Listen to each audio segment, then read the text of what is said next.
Hey, Mitch Jenkins, Senior Loan Officer with Your Home Financial. I made this video to help walk you through the process of buying a home from the lending side, just to give you a better understanding of what you can expect if you need to use a lender and you're looking to buy a home. So it's great if you have cash and you can just buy it outright. You don't need me. But if you are needing to be financed, then that's where I come in. And you always want to start the process of buying a home with a lender. A lot of people think, let me go right to the realtor, let me start looking for homes. But their first question that they're going to ask is, have you been pre-approved? So that's where we come in, and our job is to help behind the scenes, help ensure that the finances are going to be okay, that the loan is going to go through, and then ultimately we get you to the closing table. So lender's going to look at kind of four main areas to qualify you. The first thing is the property. We need to understand a little bit about the home you're buying, what the purpose is as well, because a single family home is much different than a multifamily home or a condo. Also, your intent, is it going to be a home you live in? Maybe you just vacation there. Maybe it's an investment opportunity for you. That's going to matter because that can determine which programs are available and also the pricing on those programs. We also look at things like your income. We need to understand how consistent it is, and depending on your situation, that can vary greatly. Also need to know your assets, make sure that those are sound and buttoned up.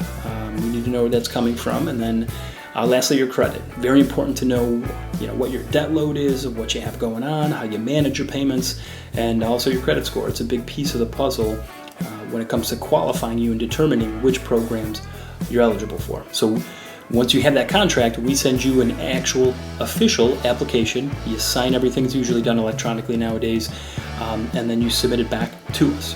So then we have what's called the intent to proceed, which is one of those documents in that initial application. It lets us know that, hey, I've read everything, I've reviewed it, I'm ready to move forward. So then we can take all of the paperwork you provided, submit it down to the underwriter. Now the underwriter is kind of the one behind the scenes that they ultimately review your file, go through it with a fine-tooth comb, and determine whether or not we can get that done for you. So they look at all kinds of things. Essentially, they're assessing the risk you are as a client to the lender. If we're going to lend you money, we got to make sure you're eligible and able to pay it back. The issue is called a conditional loan approval. So that's going to give you a list of conditions or items that we need to work on in order to get you fully approved and ready for closing.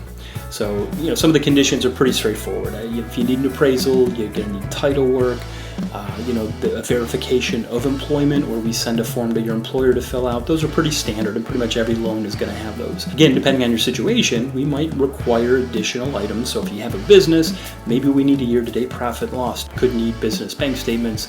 Might need an explanation why you had a non-sufficient funds in your bank statement. Maybe you had a large deposit in the bank statement that the underwriter needs explained. So typically they give you this list of conditions. We work with you to get those in, get that back in front of the underwriter so that they can review those and hopefully give you the final sign-off or that final approval. So the lender's going to order the appraisal, they're going to order the title work, they're going to get all these things done, and the hope is it all comes together before your closing date so we can get you to that final closing table where you sit down with a notary, and that's where you actually have to physically hand sign everything. So the initial application can usually be done electronically. The actual documents that get recorded with the county, those you got to physically hand sign. So stretch out that risk before you sit down with that notary, because there's going to be a huge stack of papers that you got to go through. But once that's done, then the notary takes that packet, records it with the county, and then once it's officially recorded, that's when the home becomes yours, and the realtor can go hand you those keys, and it's all done at that point. So hopefully they give you a pretty good understanding of how that process works. But if you need any specifics or you have any other questions, please let me know. And as far as some other topics when it comes to the lending process, I made a bunch of videos. Check them out. Let me know what you think, and more than happy to help you through that process if you need a loan officer. Thanks for watching.